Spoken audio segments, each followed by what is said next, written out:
What is going on, guys? It's your boy Dylan the Villain coming back at you once again with some more Totally Stream Wrestling 2020. I'm Dylan the Villain. This is Sunday, week 4 of October 1997, the last day of the month. You know what that means. We are here at the pay-per-view. We are at the No Mercy pay-per-view. But before we get to that pay-per-view, we got to knock out Sunday Night Heat, which also has, for those of y'all who watch Sunday Night Heat and keep up with Sunday Night Heat, this will be y'all's before they get to the main card pay-per-view type thing. Guys who are lower on the card and who are trying to claw their way up the company ladder, as they like to say. Big moment to shine and everything like that before they get to the main roster. Help guys get popularity and stuff like that. But in our pre-show match of the night to open up, to start the show, in our pre-show match that had decent wrestling and little heat, Fit Finlay defeats Steve Corino in 7:41 by pinfall with an Emerald Fusion. The match got a 61. That's a pretty good match for Sunday Night Heat. Fit Finlay with a 67. He is getting some pop there. And Steve Corino with a 44. Jim Cornette did some good work at ringside. I noticed that after I updated my game, they are now taking into consideration some of the wrestlers' skills, which before I believe it was like the way that WWF set up, like they're more popularity based than skill based. And I'm very happy that they are finally doing it to where they actually work in the wrestler's skills on that stuff. Because Fit Finlay's not that over, but his in-ring work speaks for itself, and he got a 67, almost a 70, so that's really good. And Steve Corino, I think Corino was giving me like 30s and stuff like that, and now he's a 44 after the update, so loving it. Gotta love it. The match got a 61. We are going to move on to our pre-show main event, which features the new NXT champion. NXT is the developmental territory that I'm using. The mod that I'm using had pictures for the NXT championship, but not FCW, so I just went ahead and made NXT. But the next match features the new NXT champion, and that man is R-Truth as he goes, as he takes on Jerry Lynn in a pre-show bout that had decent wrestling and non-existent crowd heat. Jerry Lynn picks up the win against NXT champion R-Truth, making his, I shouldn't say main roster debut. It's still the pre-show, but R-Truth basically debuting on the pre-show in 12:46. He loses to Jerry Lynn. The match got a 58, so the previous match was better. Jerry Lynn with a 60 and R-Truth with a 51. So as you see, Jerry Lynn's in-ring performance has gone up dramatically. I believe he was getting like in the 50s, so that in-ring skill and popularity, they actually give it a fair shake now, which I'm loving that. I was really worried that my the ratings were gonna take a plummet, and I was gonna have to I was gonna be sad, but so far so good. R-Truth with a 51 and Jerry Lynn with a 60. R-Truth, our NXT champion, our developmental world champion. We move on to our next segment, which is opening Sunday Night Heat, which is, as we seen last week, Billy Gunn attacked Goldust after Goldust lost against the Dudleys and Edge and Christian. Well, I should say Edge and Christian. After they lost against Edge and Christian, Billy Gunn snapped on Goldust and beat him up after the match. We see Goldust in the locker room, and Chyna walks up to him. And she is not too pleased. For long-term viewers of the channel, y'all know that Goldust and Chyna are dating in the game. They are a real-life couple backstage. They are dating, and so China is not mad that Billy Gunn beat up her boyfriend, and she confronts him. Billy Gunn's like, "What? What do you want, huh? Oh, you just gonna barge in my locker room, thinking that you own the place? Well, let me tell you something. This ain't your locker room anymore, and it sure in the hell ain't Goldust's locker room anymore. So you can see yourself out." And China just stands there, and she looks menacingly and stuff, and she's like, "You're not gonna apologize or give me an explanation to anything that you've done last week?"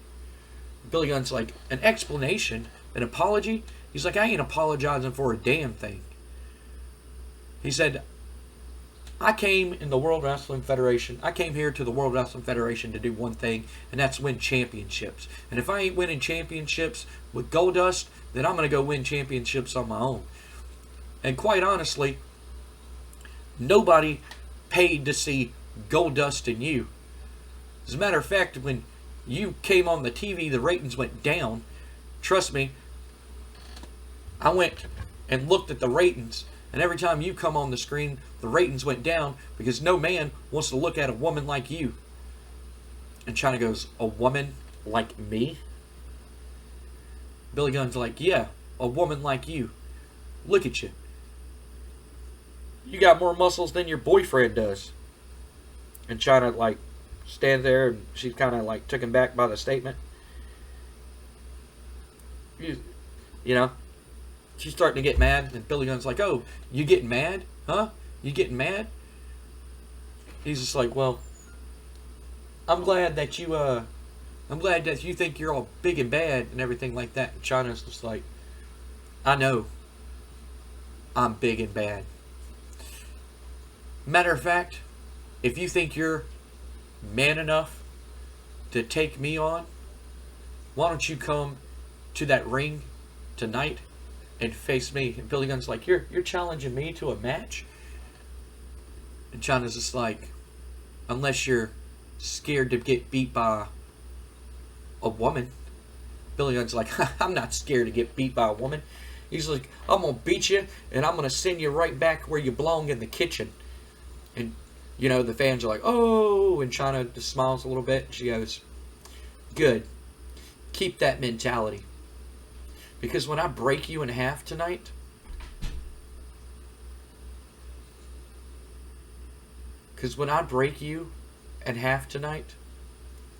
everybody else in the locker room is going to realize that I'm not the woman to mess with." And she walks off, and Billy Gunn just he makes that face like, "Yeah, Billy Gunn," and he just chuckles and everything. Segment got a 95. The Asta storyline advances again. He announced in color commentary, gave the segment a boost. "Thanks, guys." And Goldust benefited from having a hot new catchphrase, which I gave Goldust the microphone on this segment, but we're going to move on to the next segment, which is a tag team match featuring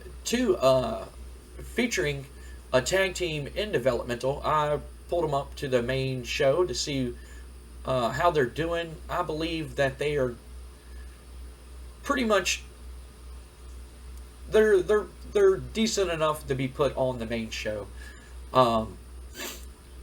In a bout that had decent wrestling and not much way of heat, TNA defeats the Hollies when Test pinned Crash Holly with an impact attack, which is a tag team move between Prince Albert and Test. The match got a 60. Crash Holly with a 59. Bob Holly with a 64. Test with a 48. And Prince Albert with a 53. Both these men asked to be brought up about a little over a month ago.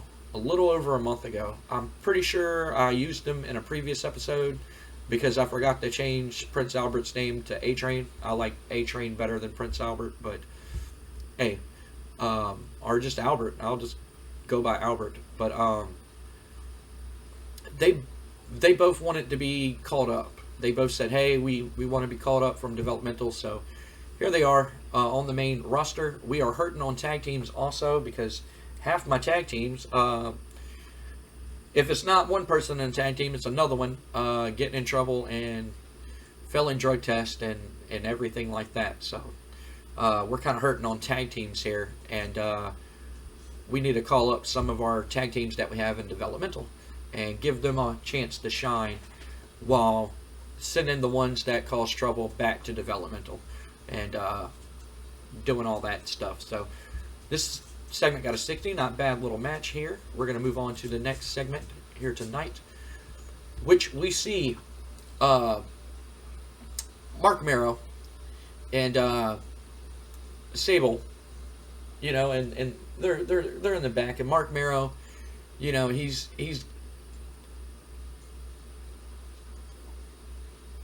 being Mark Marrow, you know, like he's working out and getting in shape and everything like that, and doing all that stuff, and you know, like Dean Malenko walks in, and like he looks over and he sees Sable sitting there, and he, you know, he gives her a nod, like a friendly little nod, not like a sexual nod or anything like that, like a, hey, how's it going? And Mark Marrow sees it, and he jumps up and he goes, you eyeballing my woman, pal? Huh? You checking out my chick? And Dean Malenko's just like, no, you know, I'm just saying hey. And he's just like, oh yeah, you're just saying hey, huh? You're trying to get her number, huh? Huh? I know how all these guys are. I know how these fans are. Every time my wife walks to the ring, they're eyeballing her and Googling her and everything like that, distracting me, making me lose my matches because they want to pursue a married woman. Just like you. Dean's just like, look, man, I don't want any trouble, you know? Like, I'm just here trying to do my job. And he goes, yeah, well, I'll tell you what, Dean, I'm not booked tonight, and I know damn well you ain't booked tonight, so if you think you're man enough for a woman like this, why don't you come out to the ring, and I'm going to beat your ass for looking at her. And Dean Malenko's like, what the hell? Like, I didn't do anything, you know? But if you want that match, then I'll give you that match. And he goes, yeah, you're definitely going to give it to me. And I'm going to give it to you hard. And then, you know, he walks off. The second got a 54. Basically, this is just hyping up a match tonight between Mark Marrow and Dean Malenko. And the gist of it was Dean Malenko provoked Mark Marrow by saying, like, hello to Sable and talking to Sable, and Mark Marrow got jealous. We move on to the next segment, which is that matchup, which got an 81. Not fucking bad, man. And a bout that had good wrestling and decent reaction from the crowd. Dean Malenko defeats Mark Marrow by submission with a Texas Cloverleaf. Dean Malenko with an 88, Mark Marrow with a 59. The sexy lady storyline advances, and Sable did some good work at ringside. So Dean Malenko made Mark Marrow's tap out. He went out there, and Mark Marrow said he was going to beat his ass, and Dean Malenko ended up beating his ass. So we move on to the next segment of the night, which we then cut backstage. We cut backstage, and we see a limousine pull up. And as the limousine pulls up, security then rushes the limousine. And the limousine driver comes around and opens up the door, and out steps Scott Hall and Kevin Nash. As we know, they are the Invaders. They have came from the company down south, WCW, with their ringleader Sting to try to take over the World Wrestling Federation and destroy the World Wrestling Federation and destroy the McMahon family and everything the McMahon stand for. Sting said, you know, if Hall and Nash can come to WCW and team up with Hogan and take it over, then why can't Sting come to WWF with Nash and Hall and do the same thing? And that's what they are planning to do tonight. Security then escorts them into the building. Security is all around them as they walk through the hallway, and the WWF wrestlers are mean mugging them down. They do not like to WCW sign talent here in the World Wrestling Federation. As I previously stated before, Kevin Nash and Scott Hall are on some lucrative contracts to where they can appear anywhere, anytime they want to, along with Sting. And Sting basically went to Eric Bischoff, told him his plan, and Sting got that lucrative contract to where he can appear for WWF television along with Kevin Nash and Scott Hall. This segment got a 97. But no Sting comes out of the limousine, and as the limo driver goes to shut the door, he kind of looks in and he says, "Are you getting out too?" And then you don't hear anything, and he just shrugs and he shuts the door and he gets back in the limousine and he drives off as security brings Scott Hall and Kevin Nash to the inside. This segment got a 97. It advances the hostile takeover storyline. Scott Hall and Kevin Nash benefited from the crowd support. Now the color commentary could have been better. But as we know, this is our main event of the No Mercy pay-per-view. In the next episode, it will be Kevin Nash and Scott Hall taking on Triple H and Shawn Michaels. We will be talking more about that match later on tonight. We move on to our next segment, which is the Chyna versus Billy Gunn match. In a decent match, Billy Gunn defeats Chyna in 13:30 by pinfall with a Fameasser. Chyna with a 75, better than Billy Gunn, which is quite odd. Chyna is kind of over, but the fans came to see male competitors and not so happy to see Chyna. So that is quite sad. The segment got a 72. I was afraid that was going to happen, but if anybody knows how I can change it to where like I don't get that penalty, that would be cool, because I don't know how to get rid of that. But Billy Gunn beats Chyna, and then after the match, Goldust comes down. Billy Gunn just starts laying the boots to Chyna, and Goldust runs down to protect his girlfriend, and Billy Gunn slides out of the ring as he laughs, because he beat up a woman. What a real man, beating up a woman. Yeah, you're a real man, buddy, hitting on a woman. And Goldust looks pissed. Goldust is mad. Goldust is furious.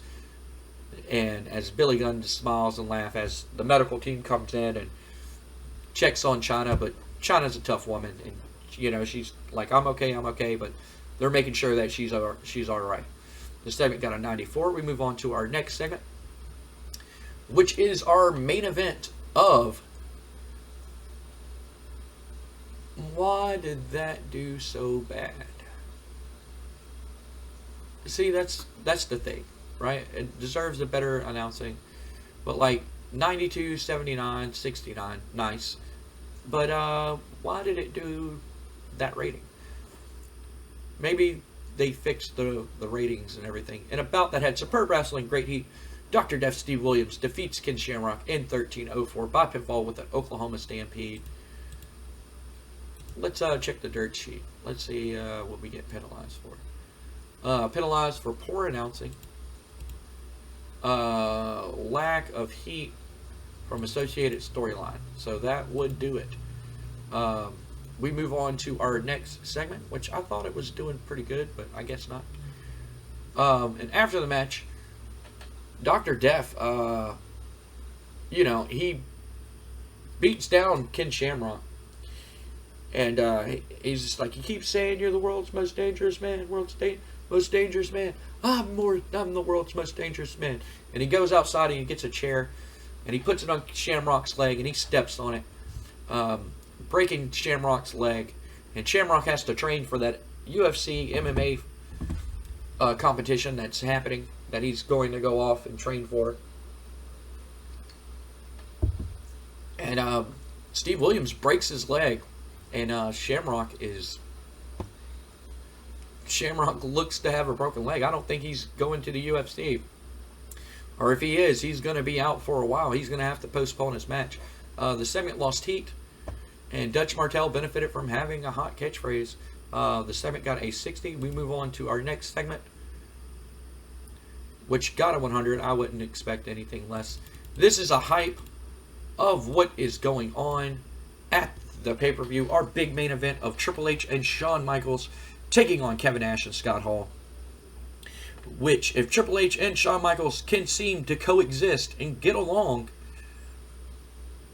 and put aside their hatred for one another and get along and beat their former friends Kevin Nash and Scott Hall, then Kevin Nash and Scott Hall, along with Sting, will no longer be able to be allowed in the World Wrestling Federation. They will no longer be able to show up at the World Wrestling Federation all willy-nilly. They have to go back to WCW and stay in WCW. If they want to show up in New Japan or other companies, they're more than welcome to do that. But as far as the World Wrestling Federation, it's a no-go. But if Kevin Nash and Scott Hall can win the matchup, they now have a World Heavyweight title matchup. Sting does against Triple H at a future pay-per-view. If that happens and Sting wins the World Wrestling Federation Championship, he already stated that he is going to give it to Eric Bischoff as a prize and win the Monday Night Wars for WCW. Who will win that matchup? We will have to find out at the pay-per-view. No mercy. Our co-main event will be a triple threat between Stone Cold Steve Austin, The Rock, and the Intercontinental Champion Chris Jericho for the Intercontinental Championship. Who is going to win that match? These three men do not like each other at all. I cannot hype this match enough. The Rock believes that he is the future. Steve Austin says that he's the now. And Jericho and The Rock don't like each other because of Stephanie McMahon. Stephanie McMahon played Chris Jericho as a fool, used Chris Jericho to get back at The Rock because The Rock wasn't paying her attention, and used Jericho to make The Rock jealous, which it worked. But Jericho ended up falling in love with Stephanie, head over heels, but it was all a ruse. It was all just Stephanie McMahon being a McMahon. It runs in the blood. Steve Austin then attacked The Rock when The Rock became the new Intercontinental Champion. Attacked The Rock, took his brand new championship title, and threw it over into the Atlantic Ocean. Because he wanted to get back at Vince. Stone Cold Steve Austin says he's the highest merchandise seller. He's the most popular guy. Everybody in the arena has an Austin 316 shirt. He should be the face of the company, but Vince McMahon says somebody like Steve Austin shouldn't be the face of the company. Somebody who drinks beer, flips people off, does whatever he wants to, has no respect for authority, should never be World Heavyweight Champion of a wrestling promotion. And Vince McMahon, pretty much agreeing with Eric Bischoff that, if it wasn't that I had to pay out the rest of your contract, you would have been fired a long time ago. That is our co-main event for the Intercontinental Championship. Who is going to walk out of that as the Intercontinental Champion? Leave a comment down below. Let me know who you think is going to win all these big matches. Also on the pay-per-view, we have Kane versus The Undertaker in a Buried Alive match. Their feud comes to an end at No Mercy. One man will walk away the victor. The other man will be buried alive, will be dead. The Undertaker requested the matchup. He says he wants to put Kane back where he belongs, and that is in a shallow grave.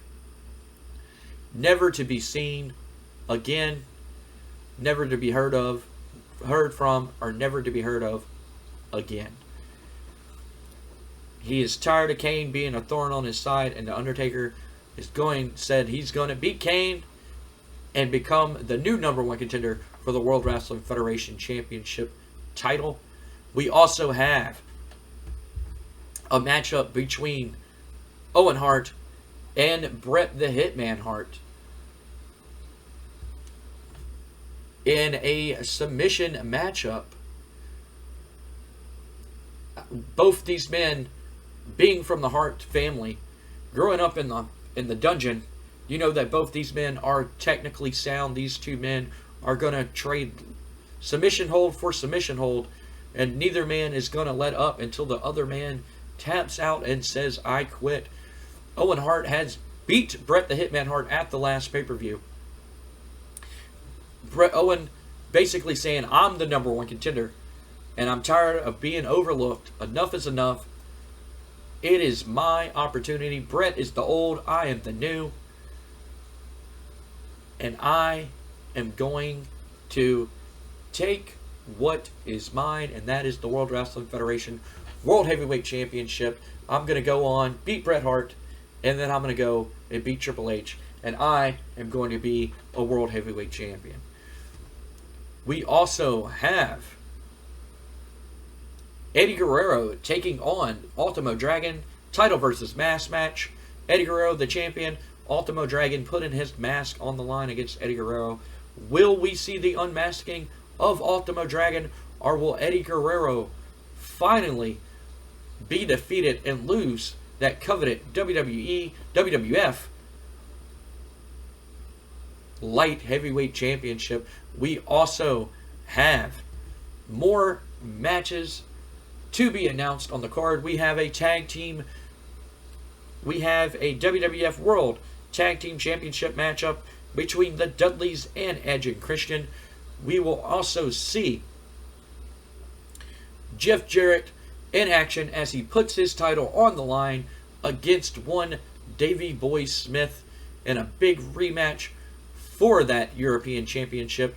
We will also see the ECW World Heavyweight Champion. As you know, the WWF purchased ECW.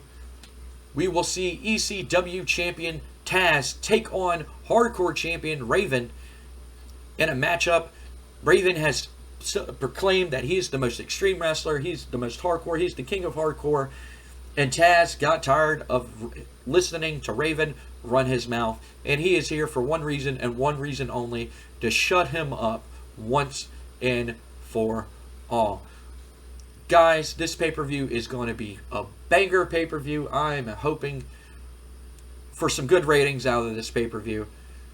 We're going to go ahead and finish the show. I cannot hype this pay-per-view up anymore. 85, not bad for Sunday Night Heat. Even though we did have some help from some good promo work from Goldust and, you know, that ending segment that helped us out a lot on a good rating. But as you see, it is WWF No Mercy. Let's go ahead and pick our pay-per-view providers. We are going to select them all.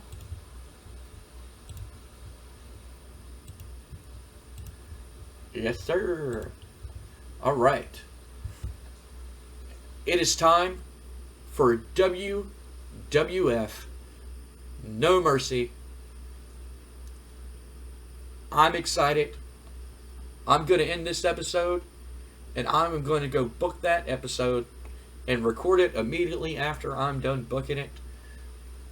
Guys, my name is Dylan the Villain. Thank y'all for watching. As always, thank y'all for liking the video. Thank y'all for leaving comments down below. I get back to them as quickly as possible. I love seeing how y'all feel about everything and give me y'all's ideas on how the storyline's going and what would y'all like to see and all that good stuff. I love reading it and looking at y'all's feedback and stuff like that. I love it all. Thank y'all for watching, like always. If you are new to the channel and like what you see, the subscribe icon will be over the No Mercy logo over here. If you like this episode and want to go back and catch up on previous episodes so you can have a better understanding of the storylines before the big No Mercy pay-per-view, that playlist will be right here. And if you missed the last episode of SmackDown, that episode will be right here, guys. My name is Dylan the Villain, and like we say here at Pro MMA Gaming, if you can't play with each other, do what I do and do what I'm doing right now and play with yourself. I am going to go ahead and save it, and we will see you at No Mercy.